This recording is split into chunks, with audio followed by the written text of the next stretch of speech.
பிஸ்மில்லாஹ்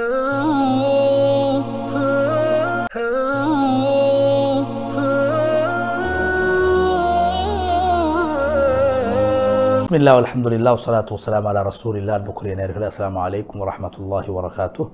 பிறற்றை வழங்கும் மனாபில் இஸ்லாம் நிகழ்ச்சியினூடாக நாங்கள் மீண்டும் இணைந்திருக்கின்றோம். இஸ்லாமிய புனித ஸ்தலங்களில் நிகழ்த்தப்படுகின்ற ஹுத்பாக்களை மொழிபெயர்த்து வழங்குகின்ற இந்த நிகழ்ச்சியை பல வருட காலங்களாக பிறற்றை நேயர்களுக்கு வழங்கி வருகிறது. அந்த அடிப்படையில் வளமை போன்று இன்றும் முதலாவதாக புனித மக்கா முக்கர்ரமாவுடைய ஹுத்பாவை மொழிபெயர்க்கின்றோம். ஹுத்பாவை ஹத்தீப் சாலிஹ் பின் ஹுமைத் ஹஃபிலஹுல்லாஹ் அவர்கள் நிகழ்த்திருந்தார்கள். ஹுத்பாவின் தலைப்பு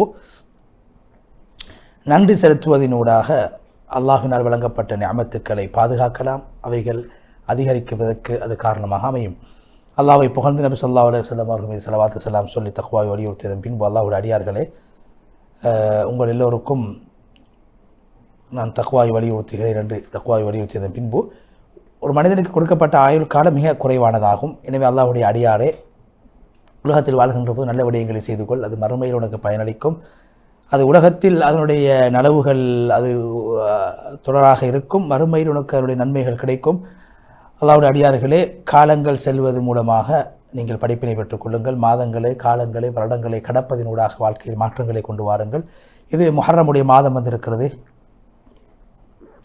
முஹர்ரத்துடைய மாதத்தில் முதலாவது நாம் செய்ய வேண்டியது, சென்ற வருடம் நாம் எவைகளை செய்யவில்லை, நல்ல விடயங்களில் அவைகளை செய்ய வேண்டும்.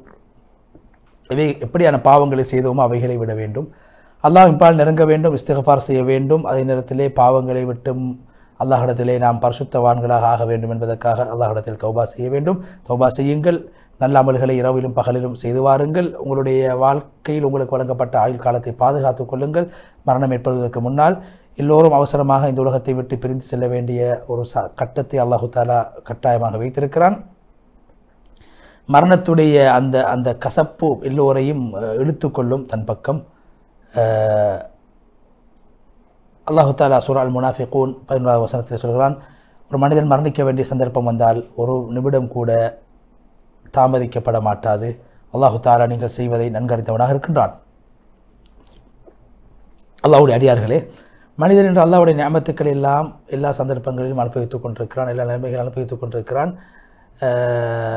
எல்லா கண் சிமிட்டக்கூடிய அளவில் நேரங்களில் எல்லாம் அல்லாஹ்வுடைய நிஅமத்துக்களை மனிதன் அனுபவித்துக் கொண்டிருக்கிறான். அந்த நிஅமத்துக்களை மனிதனால் எண்ணி முடிக்க முடியாது, மட்டிட முடியாது.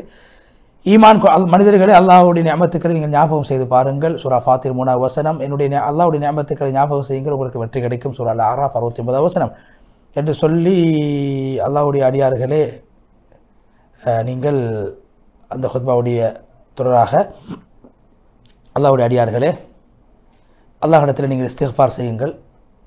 நீங்கள் நன்றாக மூச்சை விட்டு கொண்டிருக்கிற சில பேர்கள் சாதனங்களின் மூலமாக, கருவிகளின் மூலமாகத்தான் மூச்சு விட்டு கொண்டிருக்கிறார்கள். அல்லாஹ்விடத்தில் இஸ்திக்ஃபார் செய்யுங்கள். நீங்கள் உலகத்தில் நல்ல முறையில் வாழ்ந்து கொண்டிருக்கிறீர்கள். சில பேர்கள் உணர்வற்றவர்களாக பல வருட காலங்களாக மெஷின்களோடு வாழ்ந்து கொண்டிருக்கிறார்கள். சோதிக்கப்பட்டவர்களை நீங்கள் பாருங்கள், அவருடைய குடும்பங்களை பாருங்கள், அவருடைய சொத்து செல்வங்களை பாருங்கள், அவர்கள் கேட்பட்டிருக்கக்கூடிய விடயங்களை பார்த்து நீங்கள் அல்லாஹ்விடத்தில் இஸ்திக்ஃபார் செய்யுங்கள். அல்லாஹ்வுடைய அடியார்களே, அதே போன்று அல்லாஹ்வுடைய நிஅமத்துக்களை நீங்கள் உணருங்கள், பெருமதிகளை உணருங்கள். அதே போன்று நீங்கள் அல்லாஹ்வுடைய நிஅமத்துக்களை எண்ண ஆரம்பித்தால் உங்களால் எண்ண முடிக்க முடியாது. அல்லாஹ்வுடைய நிஅமத்துக்களை உணருங்கள். மனிதன் எப்போதும் அநியாயம் செய்யக்கூடியவனாக, நிராகரிக்கக்கூடியவனாக இருக்க, அல்லாஹ் தஆலா மன்னிக்கக்கூடியவனாக, அன்பு காட்டக்கூடியவனாக இருக்கிறான். அல்லாஹ் மனிதர்களுக்கு கொடுத்த நிஅமத்துக்களில் ஆக உயர்ந்த நிஅமத் இஸ்லாம், ஈமான் என்று சொல்லக்கூடிய நிஅமத்தாகும். அதுதான் ஒரு மனிதனுக்கு உலகத்திலே அவனுடைய அல்லாஹுக்கு முன்னால் நான் அடிமை என்று நிரூபிக்கக்கூடிய ஈமான், இஸ்லாம் என்ற நிஅமத்து தான் மிக உயர்ந்த நிஅமத்தாகும். அல்லாஹ் தஆலா எங்களை சிலை வணங்கக்கூடியவர்களாக, மரங்களை வணங்கக்கூடியவர்களாக, ஏனைய உயிரினங்களை, மிருகங்களை வணங்கக்கூடியவர்களாக அல்லாஹ் எங்களை ஆக்கவில்லை. இணை வைக்கக்கூடியவர்களாக ஆக்கவில்லை. நாஸ்திகர்களாக அல்லாஹ் எங்களை ஆக்கவில்லை. வழிகேடர்களாக அல்லாஹ் எங்களை ஆக்கவில்லை. அல்லாஹ் எங்களை முஸ்லீம்களாக ஆக்கியிருக்கிறான், முஷ்ரிக்கீங்களாக ஆக்கவில்லை. குஃப்ரை விட்டும், ஷிர்கை விட்டும், வழிகேடுகளை விட்டும், நாத்திக கொள்கையை விட்டும் அல்லாஹ் எங்களை பாதுகாத்திருக்கிறான். இப்ராஹிம் அலைஹிஸ்ஸலாமுடைய தந்தை இப்ராஹிமுடைய மார்க்கத்தை நீங்கள் பின்பற்றுங்கள், அவர்தான் உங்களை முஸ்லீம் என்று பெயர் வைத்திருக்கிறார். சூரா அல் ஹஜ் 28வது வசனம், இன்றைய நாள் உங்களுடைய மார்க்கத்தை நான் பரிபூர்ணப்படுத்தி விட்டேன், என்னுடைய நியமத்துக்களை பரிபூர்ணப்படுத்தி விட்டேன், இஸ்லாமிய மார்க்கத்தை ஏற்றுக்கொள்ளப்பட்ட மார்க்கமாக நான் ஆக்கிவிட்டேன். சூரா அல் மாயிதா 3வது வசனம். மேலே சொல்லப்பட்ட அந்த சூறாவில் உள்ளடக்கப்பட்டிருக்கக்கூடிய உபதேசத்தை நீங்கள் பாருங்கள். அல்லாஹ் தஆலா நபி ஸல்லல்லாஹு அலைஹி வஸல்லம் அவர்களுக்கு அந்த வெற்றியை தருவதாக அல்லாஹ் வாக்களிக்கின்றான். அந்த நேரத்தில் மனிதர்கள் இஸ்லாத்துக்குள்ளால் சாரை சாரையாக வருவார்கள் என்பதை அல்லாஹ் வாக்களிக்கின்றான். குர்ஆன் வசனத்தை பாருங்கள். சூரா அன்-நஸ்ர் 1வது தொடக்கம் 3வது ஆயத்து வரைக்கும் உள்ள அந்த வசனத்தை ஓதினார். அல்லாஹ்வுடைய வெற்றி, அல்லாஹ்வுடைய உதவி வந்துவிட்டால், மக்கள் இஸ்லாத்துக்குள்ளால் சாரை சாரையாக வரக்கூடிய சந்தர்ப்பத்தை நீங்கள் கண்டால் அல்லாஹ்வை புகழுங்கள், இஸ்திக்ஃபார் செய்யுங்கள். அல்லாஹ் மன்னிக்கக்கூடியவனாக இருக்கிறான். அல்லாஹ்வுடைய அடியார்களே, அல்லாஹ்வுடைய நியமத்துக்களை எப்போது நீங்கள் உணருங்கள், ஞாபகம் செய்யுங்கள். நாங்கள் நிம்மதியாக வாழ்ந்து கொண்டிருக்கிறோம். ஆரோக்கியமான உடம்பு அல்லாஹ் எங்களுக்கு தந்திருக்கிறான். இவைகளை நாங்கள் உணர வேண்டும். இன்னும் நாங்கள் உறங்கிக் கொண்டிருக்கிறோம். வலியினால் நாங்கள் எங்களுடைய உறக்கம் இல்லாமல் நாங்கள் போகவில்லை. வலியினால் நாங்கள் கஷ்டப்படவில்லை. அல்லாஹ் எங்களை உறங்க வைத்திருக்கிறான், தூங்க வைத்திருக்கிறான். எந்த ஒரு சோதனையும் எங்களுக்கு ஏற்படவில்லை. எனவே அல்லாஹ்வினால் வழங்கப்பட்ட நியமத்துக்களுக்கு முன்னால் சோதனைகள் ஏற்படுகின்ற போது அல்லாஹ்வினால் வழங்கப்பட்ட நியமத்துக்களை நாங்கள் பார்க்க வேண்டும். சின்ன சின்ன கவலைகள் அல்லாஹ்வினால் வழங்கப்பட்ட பெரும் பெரும் நியமத்துக்களை விட்டும் எங்களை தூரமாக்கிவிடக்கூடாது. அவைகள் நாங்கள் சிந்தித்து அல்லாஹ்வுக்கு நன்றி செலுத்த வேண்டும். அறிந்து கொள்ளுங்கள், ஏதாவது அல்லாஹ்வுடைய நியமத்துக்களை நீ மறந்துவிட்டால், அல்லாஹ்வுடைய நியமத்துக்களை நீ மறந்துவிட்டால், நீ சிந்திக்கக்கூடிய யோசிக்கக்கூடிய கவலையான விடயங்கள் அது பெரிய விடயங்களாக கருதப்பட மாட்டாது.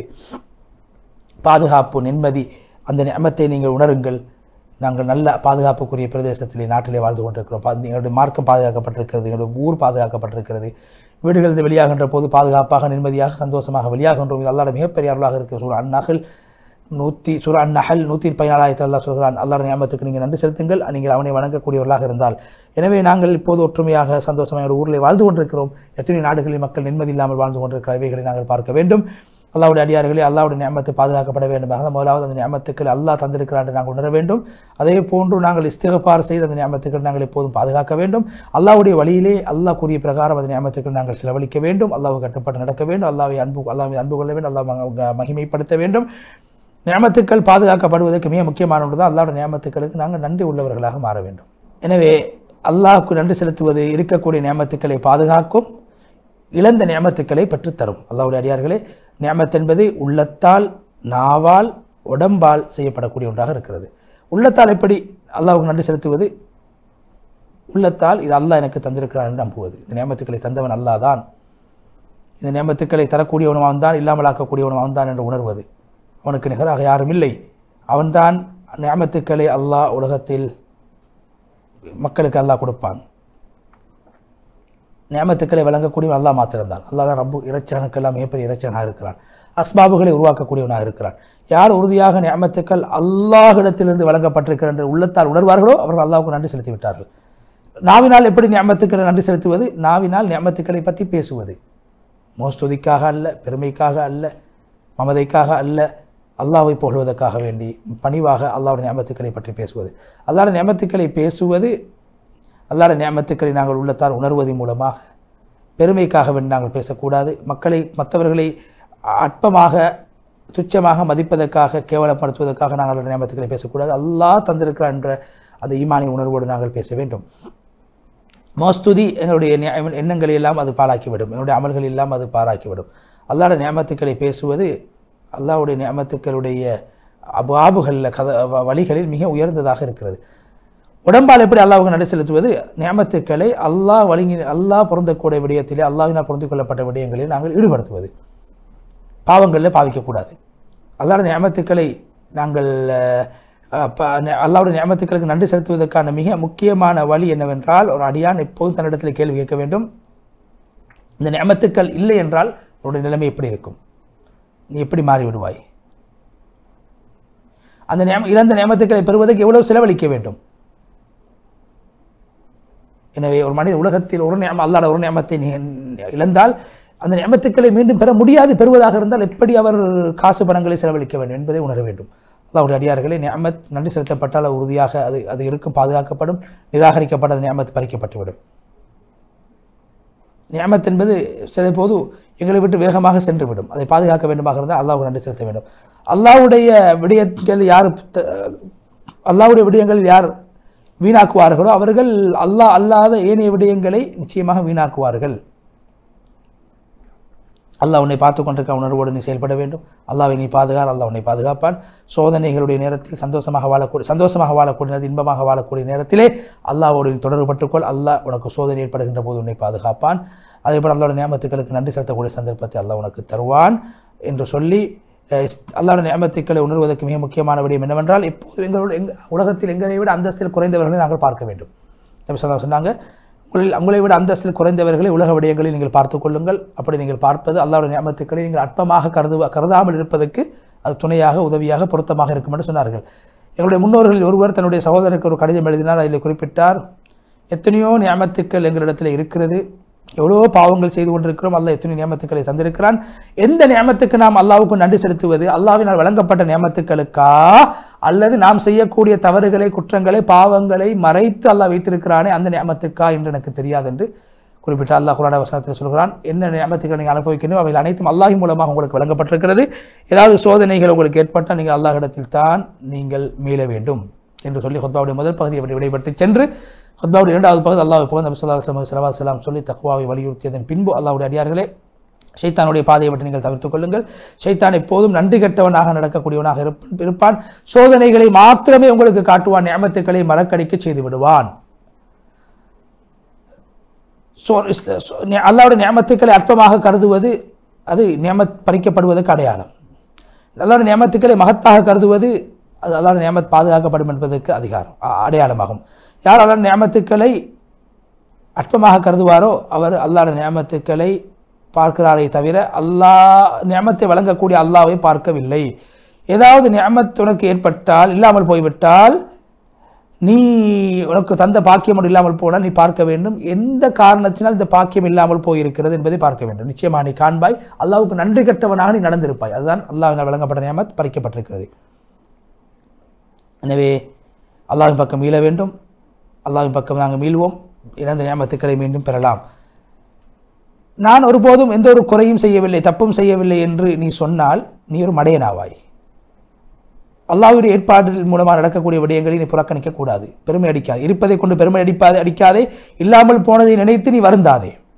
யார் எப்போதும் எனக்கு ஒன்றும் கிடைக்கவில்லை, ஒன்றும் கிடைக்கவில்லை, ஒன்றும் கிடைக்கவில்லை என்று சொல்வார்கள், அவர்கள் எப்போதும் கவலையோடு வாழ்வார்கள். யார் எப்போதும் அல்லாஹ்வை புகழ்ந்து கொண்டிருப்பார்கள், அவர்கள் சந்தோஷமாக வாழ்வார்கள். இன்று சோதனைகளின் மூலமாக கிடைக்கக்கூடிய பயன்கள் மிக முக்கியமானது என்னவென்றால், அதே போன்று நியமத்துக்கள் இல்லாமல் போகும்போது கிடைக்கக்கூடிய மிகப்பெரிய பயன் என்னவென்றால், அல்லாஹ் ஒருவன் இருக்கிறான், அவன் தான் ரப் என்ற உணர்வை அது ஏற்படுத்தும். அல்லாஹ்வுக்காக நாங்கள் வாழ்கிறோம், அல்லாஹ்வின் பக்கமே நாங்கள் மீள இருக்கிறோம். அல்லாஹ்வுடைய அடியார்கள், அல்லாஹ் பயந்து கொள்ளுங்கள், அல்லாஹ் பயந்து கொள்ளுங்கள், அல்லாஹ் பயந்து கொள்ளுங்கள். இந்த வருடத்தை திக்ரி மூலமாக, சுக்ரி மூலமாக, நல்ல அமல்களின் பக்கம் விரைவதன் மூலமாக சோதனை, அதாவது நல்ல மக்களுடைய தேவைகளை பூர்த்தி செய்கின்ற விடயங்களில் நல்ல விடயங்களை செலவழித்துக் கொள்ளுங்கள். அல்லாஹ் நீங்கள் செய்த எல்லா நல்ல காரியங்கள் அல்லாஹ் ஏற்றுக்கொள்வானாக. நீங்கள் இப்போது நல்ல ஒரு மாதத்தில் இருக்கிறீர்கள். நபி ஸல்லல்லாஹு அலைஹி வஸல்லம் அதிகமாக நோன்பு நோக்க சின்ன மாதத்தில் இருக்கிறீர்கள், நோன்பு நோக்குமாறு தூண்டிய மாதத்தில் இருக்கிறீர்கள். அல்லாஹ்வுடைய மாதமாக இந்த மாதம் இருக்கிறது. ஆஷூராவுடைய நோன்பு மிக சிறந்த நோன்பாக அமையும். அதனால் நோன்பு பிடிக்க செய்து கொள்ளுங்கள். அப்துல்லாஹ் இப்னு அப்பாஸ் ரலியல்லாஹு அன்ஹு சொல்கிறார்கள், நபி ஸல்லல்லாஹு அலைஹி வஸல்லம் அவர்களை பார்த்து அப்துல்லாஹ் இப்னு அப்பாஸ் கேட்டார்களாம், யா ரசூலல்லாஹ், இந்த ஆஷூராவுடைய தினத்திலே மிகவும் நீங்கள் முக்கியத்துவம் கொடுத்து அந்த நாள் எப்போ வருது என்று பார்த்து அந்த நாளை நோன்பு நோக்குகிறீர்கள் என்று சொன்னபோது, ஒரு அடியான் எந்த நாளை தேடி நோன்பு நோக்க வேண்டும் என்று கேட்டபோது நபி ஸல்லல்லாஹு அலைஹி வஸல்லம் சொன்னாங்க, ஆஷூராவுடைய நாளில் தான் ஒரு மனிதன் மிக முக்கியமாக நோன்பு நோக்க வேண்டும் என்று நபி ஸல்லல்லாஹு அலைஹி வஸல்லம் குறிப்பிட்டார்கள். அப்போ ஆஷூராவுடைய நாளை கொடுத்த முக்கியத்துவத்தை போன்று வேறு எந்த நாளுக்கு நபி ஸல்லல்லாஹு அலைஹி வஸல்லம் அதிகமாக முக்கியத்துவம் கொடுக்கவில்லை. எனவே அதே போன்று ஹதீஸ்ல நபி ஸல்லல்லாஹு அலைஹி வஸல்லம் சொன்னார்கள், ஆஷூராவுடைய நாள் பிடிக்கக்கூடிய நோன்பு எங்களுடைய எதிர்வரக்கூடிய 6ஆம் தேதி 5ஆம் தேதி 6ஆம் தேதி ஆஷூராவுடைய தினமாக இருக்கிறது. அதனால் பிடிக்கக்கூடிய நோன்பு ஒரு வருடத்துடைய பாவத்தை மன்னிக்க செய்துவிடும், அழித்துவிடும். முஸ்லீம், அஹ்மத் போன்ற கிரந்தங்கள் இந்த ஹதீஸ் பதிவு செய்யப்பட்டிருக்கிறது. இந்த நாள் யார் நோன்பு நோக்கிறார்களோ அவர் அந்த நாள் 10வது நாளுக்கு முன்னாலோ அல்லது பின்னாலோ ஒரு நாள் நோன்பு நோட்டுக் கொள்ளட்டும். யாராவது 3 நாளும் 9, 10, 11 பிடிக்க விரும்புகிறார்களோ அது அவர்களுக்கு சிறந்ததாக இருக்கும். இப்போதும் மார்க்க விடயங்களை முயற்சி செய்து கொள்ளுங்கள், நன்மை கிடைக்கும் என்ற ஆதரவோடு வாழ பாருங்கள். அல்லாஹ் நீங்கள் செய்த நல்ல காரியங்களை ஏற்றுக்கொள்வானாக என்று சொல்லி நபி அவர்கள் மீது ஸலவாத்து ஸலாம் சொல்லுங்கள் என்று வலியுறுத்தி நீண்டதொரு துஆவை செய்து ஹத்தீப் சாலிஹ் பின் அப்துல்லாஹ் பின் ஹுமைத் ஹஃபிதஹுல்லாஹ் அவர்கள் புனித மக்கா முக்கர்ரமாவுடைய ஹுத்பாவை விட்டு முழுமையாக விடைபெற்று சென்றார். அடுத்ததாக நேர்களுக்கு நாங்கள் புனித மதீனா முனவ்வராவுடைய ஹுத்பாவை மொழிபெயர்க்க இருக்கின்றோம். அதற்கு முன்னால் ஒரு இடைவேளை.